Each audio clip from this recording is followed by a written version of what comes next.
Hello YouTube, my name is Nero. Today we have some more Borderlands. Welcome back to Claptrap's new robot revolution. Here we are back at the Hyperion dump.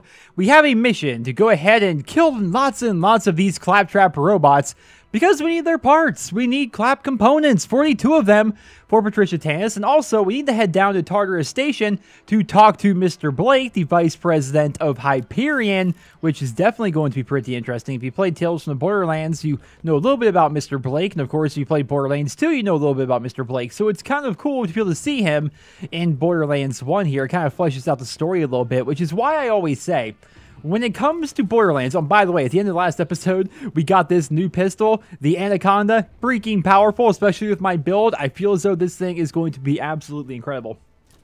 But a lot of people ask me in regards to Borderlands 2, Nero, I want to play Borderlands 2. It's the game that everybody's talking about, but should I play the first one first? Is it required to understand the story and have an idea of what is going on?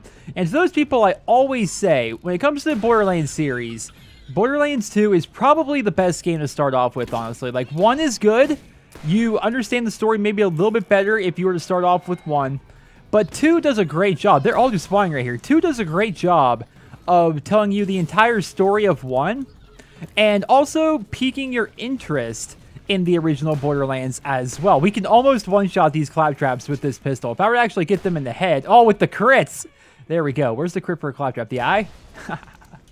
If you play Borderlands 2, they do a good job of telling you the story of Borderlands 1. And it will also pique your interest. Like, you'll hear about these references and these callbacks to characters from the first Borderlands or locations from the first Borderlands, and it makes you want to experience those places for yourself. And then after completing Borderlands 2, you end up coming back here to Borderlands 1 and you try out the game and you get to see those locations. You get to see Firestone before Hyperion kind of came and changed out the entire arid Badlands and stuff like that. You get to see that stuff, and you get to see the earliest stages of the game, and that would be a kamikaze Claptrap. There are lots of different kinds of Claptraps here.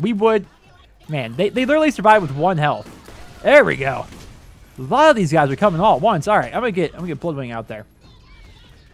So those, 1200 XP for that. That's my recommendation. If you're somebody who has always been interested in Borderlands, honestly, you could play them, would the term be chronologically, like in terms of like how the story actually happened, which would be Borderlands 1, then the pre-sequel, then Borderlands 2, or just start off with Borderlands 2. And then the other games are going to make a lot more sense. It is, in my opinion, the most fleshed out of the entire series. Okay, I'm going to need you guys... Hi. I'm going to need you guys to just kind of stop hitting me all at once here. I'm not really taking cover at all. I'm just kind of like running about and hitting these guys. This pistol's incredibly powerful, but the fact that I can't one-shot kind of... well, I can't. I just need to crit more. If I get more consistent one-shots, the pistol itself becomes even better. But they seem to be infinitely spawning out of these holes right here, kind of like our skag would. And that's a bit of an issue. So I was considering doing an entire video on this, but it's not actually... I'm not sure if it's so... We don't know enough about it to really warrant an entire video anyway. It would be like maybe a 3-minute long video or something like that. So I'm like, oh, I'll figure I'll just discuss it here in the Let's Play.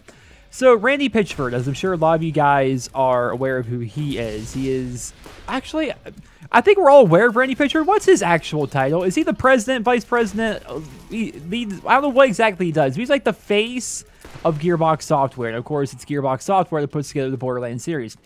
He put on Twitter while just discussing with a fan that he feels as though, God, the fact that these guys just freaking spawn behind me and kill me. It's like I'm playing Modern Warfare Remastered here. Come on.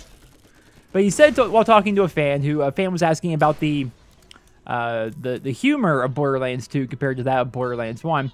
He said that, Randy Pitchford said that Borderlands 3 would be more similar to Borderlands 1. And in fact, here's the tweet. The tweet's right here.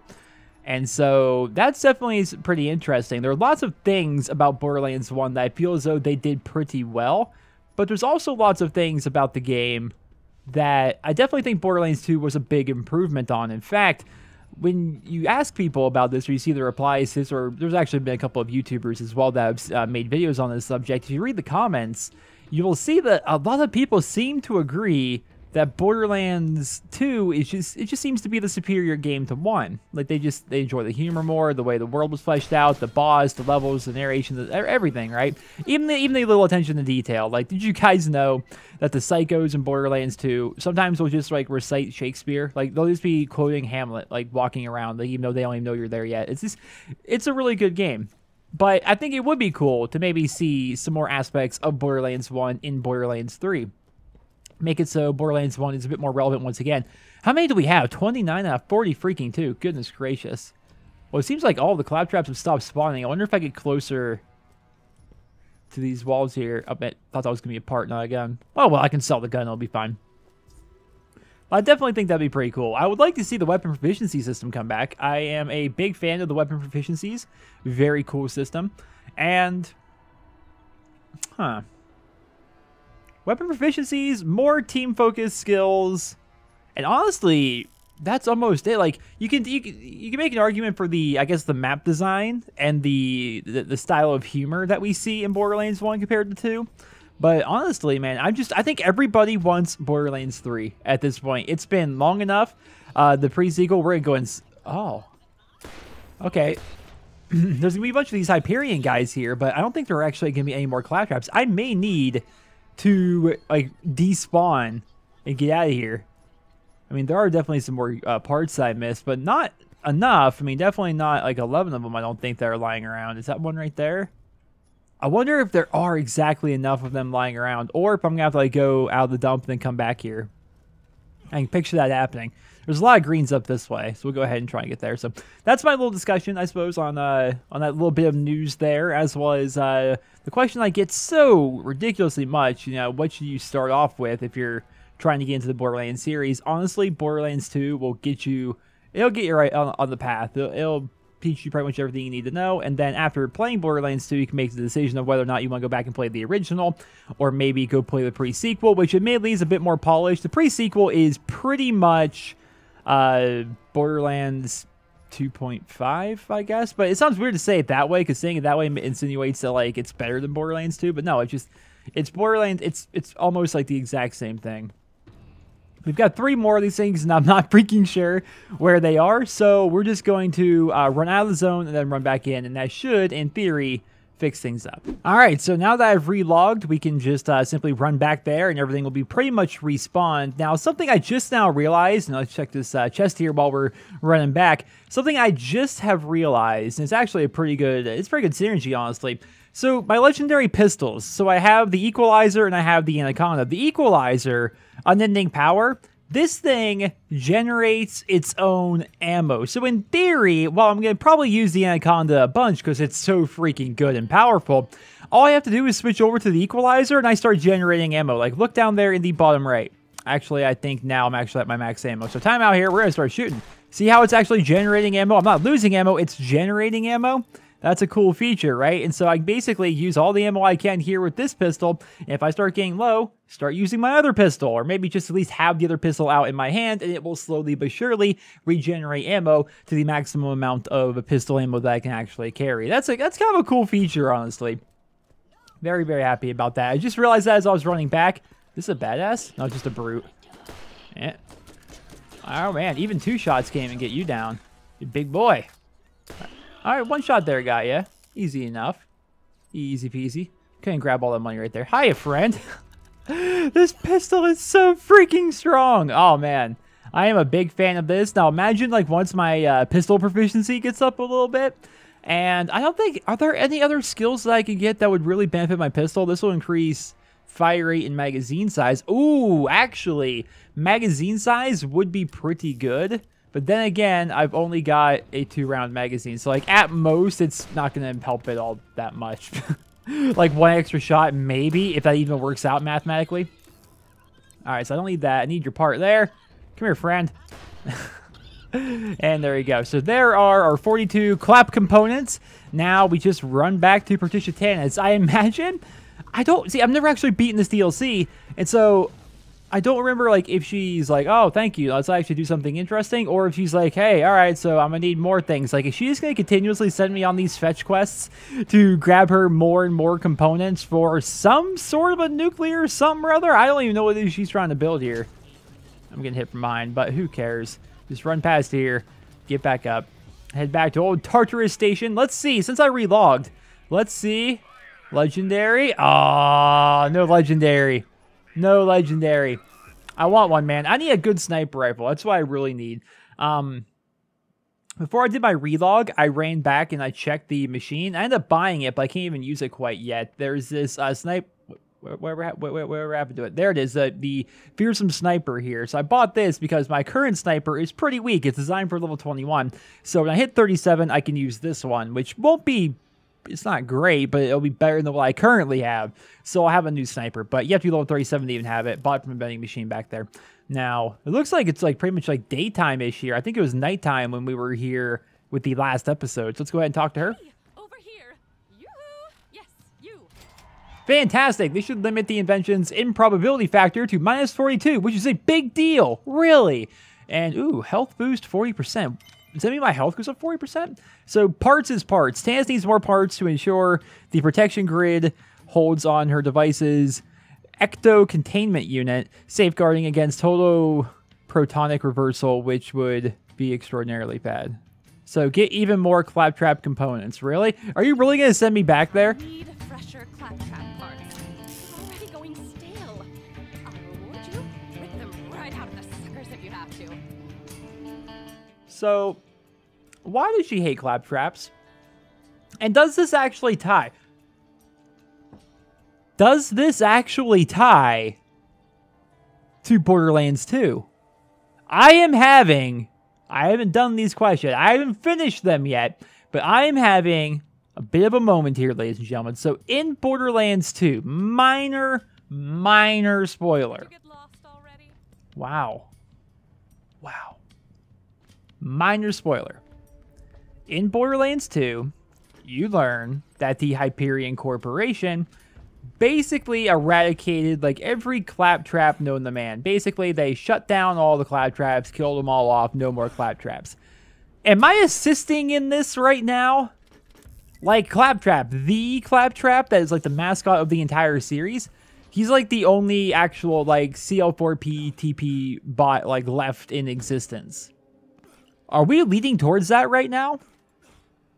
I'm having a moment here, guys. This is some good stuff. I'm very excited. So here is Tartarus Station. The downside to this area, honestly, to me, and there are going to be some missions here, I think, on the bounty board. We're not going to really bother with that. Those are basically just side things. Go do stuff. Is in Borderlands 1, something they definitely worked on a little bit in Borderlands 2 to make the game a little bit better, at least in my opinion. This town's empty. There's nothing here. I mean, there are things, there are hidden chests. It's kind of actually a cool town with its design and Easter eggs and stuff like that. Like, you can parkour all these buildings and, like, get to hidden chests and stuff like that. Like, it's actually kind of cool. There are Easter eggs and stuff, too. But the town is empty. I don't know if we're to infer that there are people inside these buildings living and stuff like that. Like, literally, aside from, like, killable raiders outside of town and stuff like that, the only people you run into in this town are Mr. Blake and these guys here at the bar. And they're all, well, actually, two of them are the same person. They're all the same person. They have, like, the same models and everything. They've lost Jess to the racks. I know you guys can't hear them. They're very, very quiet for some reason. Oh, there's actually a chest back here. See, this is what I'm saying right here. Like, they reward you. Is that better than my current? My current sniper does more damage. This one's more accurate. But that one's got explosive damage. Let's try it out. Let's try it out. Just for something. I'm fond of the explodey stuffs anyway. But that's a bit of what I'm saying. Like, they do reward you for exploring and stuff like that. But honestly, there just isn't a lot to this town. All right, so we're going to change up our mission here. Go to new contact. We're going to go and meet the Hyperion boss, who is over this way somewhere. I'm not sure exactly where. I'm just kind of looking around and exploring right now. There's old Tartarus. I think a train. Yeah, I mean, obviously it's a strange track, but I'm not sure if a train actually comes through. I think it does. I can't. Oh! I've got a job for you. Meet me at my shop. Well, take back everything I said. There's one more person here. Actually, there's a couple more people. There's. Oh, you actually move. Okay, he looked like a mannequin there for a second. Lots of stuff been showing up missing lately. Makes you wonder. What makes me wonder is how you have 2 twin brothers over there at the bar. But yeah, but here's Marcus's shop. It's a beautiful day on Pandora. Well, apart from the mechanical Armageddon. Freaking love Marcus. So cool. So cool. Legendary? You're not dead yet. No, I'm not. You got legendary for me? Ah, greens, Marcus. Marcus, how are you going to do me like this? Am I low on any particular ammo? I guess I'm a little bit low on sniper. We'll grab sniper ammo. I'm looking at the SDU upgrades. I should maybe actually grab some of those. How much are they? Are they ridiculously expensive? Yes, they are ridiculously expensive. See, that's the thing. Like, I only want to upgrade my ammo spots. I'd rather save that money for when a legendary potentially shows up in a vending machine. Let's talk to old Marcus here. Ah, burning rubber. Those lousy rust buckets have stolen Marcus's bus tires. Go to the Hyperion dump and find 6 good-looking tires. It's time to spruce the old girl up. Huh. I'll grab that, because we have to go back there anyway. The bastards have stolen my bus tires. Joke's on them. Those tires have been flat for years. Go down to the dump and find 6 good-looking tires to spruce the old girl up. So the bus is obviously the one you take at the very beginning of Borderlands 1, which is kind of cool. I'm a big fan of the old Marcus bus, because that's like the first thing you see in the Borderlands series is Marcus's bus, as, you know, Lilith and Mordecai and Roland and Brick are going to Firestone for the first time. So this is where we piss. Oh. Oh. Maybe there are a lot more people in this town than I previously thought. Hey, you hear when the water's gonna come back on? You know the water's gonna come back on. All right, so maybe there are some more people here. This town isn't as abandoned as I thought. I mean, I'm just comparing it to like Sanctuary in Borderlands 2, right? I mean, Sanctuary. What's it called in the pre-sequel? It's called like Concordia. There's just so many people compared to here. And more. Oh wait, I was about to say more nothing. We got ourselves an epic in here, and it's going to be a caustic submachine gun. That's not bad at all. I'm actually quite kind of a fan of this. So how should I do this? So we'll drop this SMG and maybe go to... I mean, Hellfire is probably still better, technically, but we're going to pull out this SMG because, one, it kind of looks cool. Yeah, there are a lot of... Am I crazy? You can tell it's been a while since I played through this DLC because there's a lot more people randomly about. I mean, they're all, like, the same 2 character models, but still, like, there's people around here, so that's kind of neat. And, by the way, like, up here and stuff, that's what I'm talking about. Like, up there, you can parkour your way up, and there's going to be a lot of different chests and stuff up there. But let's go ahead and talk to Mr. Hyperion. We keep, like, slowly but surely, like, getting away from that. Where the heck even is he? Oh, it's because they changed up my mission. I keep getting confused about that. And, so, yeah, I thought he was in this building. Did I look right at him? Or is it one of those things where I have to, like, walk in for it to, like, trigger the event? I'm pretty positive he's right in there. Yeah, we're just going to walk in. Yeah, I knew it.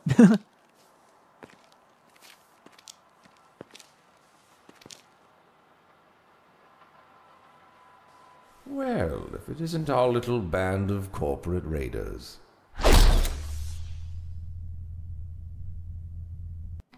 By band, do you mean myself and Bloodwing?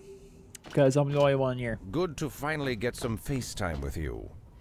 We at Hyperion have always valued our relationship with the treasure hunters on Pandora, so I know you'll leap at the chance to help us out, particularly since you killed our last team. In exchange for your assistance, you'll receive a ludicrously generous stipend, as well as access to the finest tech Hyperion has to offer. It seems the Claptraps have begun to interface with everything on Pandora. Hyperion is, of course, blameless in the matter. Is it our fault that our hardware is too compatible? Still, out of the goodness of our hearts, we have developed a 4-part containment plan that the boys in marketing call Operation Claptrap Trap. With your help, I'm certain this enterprise will be a fruitful one.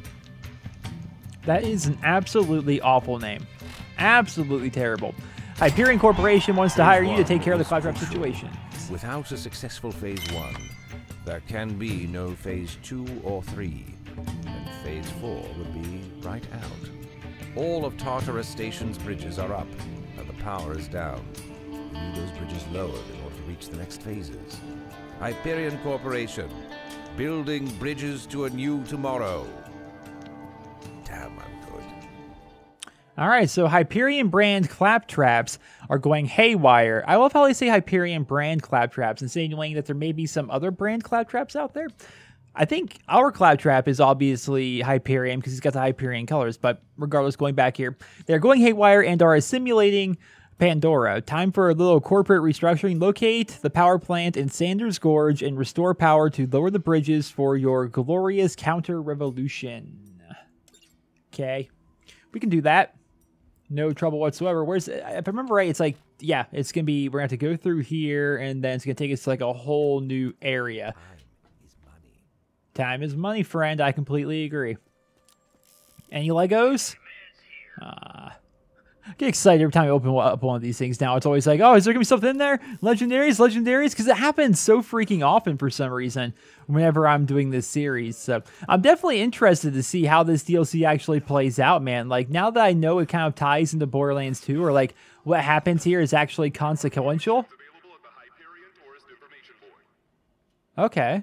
Fair enough. Now that I know like what's happening here is consequential to Borderlands 2, it's like, oh wow, this isn't like just a one-off thing where like random nothingness happens. And you see what I'm talking about with the cool places you can get with the parkour. This is what I'm talking about. I just randomly started jumping. I knew that there were things around, so like I had like an idea to look, I suppose. But I mean, I just started jumping around. Then bada bing, bada boom, Claptrap saying something, and then bam. These look good actually. Oh man, they looked good when they were coming up. Like, I don't know. I always get excited until I see the actual rarity of the weapons themselves. There's another one over there. Another one over there. Huh. Doesn't look like there's one over there, but it seems like there should be. Let's see. That looks kind of cool. I bet you there's something in there. There's got to be something in there, right? And getting to this stuff, as you guys know, as somebody who freaking just loves glitching in the Borderlands series, I've made, you know, a couple of videos showing how like different grenade jump spots and whatnot. That This is right up my alley. In fact, I wanted to end off the episode, honestly, because I hate when like the episodes get too long. Some people love them.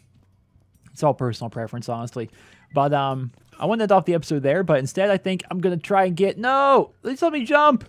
Just let me... There we go.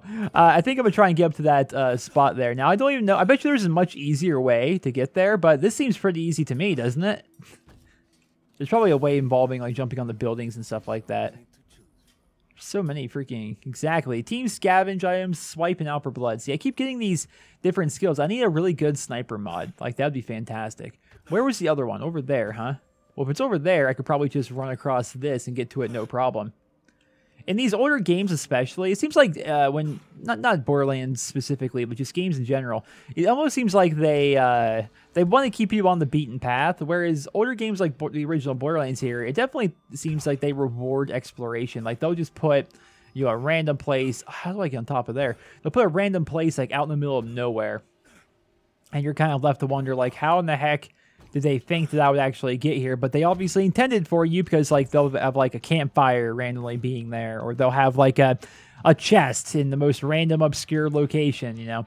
I'm trying to go around right now. Let's pull out the old pistol here just so it doesn't take up as much of the screen. All right, now I'm seeing it. Now I'm seeing it. I think this is how we're supposed to get up here. So let's get on top of this. Get on top of it. Up here. There we go. There we are. I'm sure there's an easier way, but this works for me, you know? Oh, hold on. Jump and crouch? Nope. Not really getting around right there, so we're going to try the other way. Actually, yeah, this should work, right? Get on top. Oh, fail. Fail, fail, fail, fail, fail. Get on top of that building right there. And then I should do another Borderlands 2 glitch video. Come on, what am I doing here? Get up. There we go. I'd have to find some more. I know of a couple of them. Out in Thousand Cuts, there's some good ones out there. All right, now that I'm up here. Look at this. This is what I'm saying, like right here. Like a little tiny thing right there. They fully intend for you to get up here. Like, how cool is that? Now, this chest up here. Is there another thing around the... Ah, perfect. Absolutely perfect. Come on. Get up. There we go. And Chesterino. Ooh, fancy. It's a green. But it's worth a little bit of money. I'm full on ammo. Full on that. Are there any others? There's that building over there, which I'm sure that they want us to get there. Can we see anything over this way? Doesn't look like it.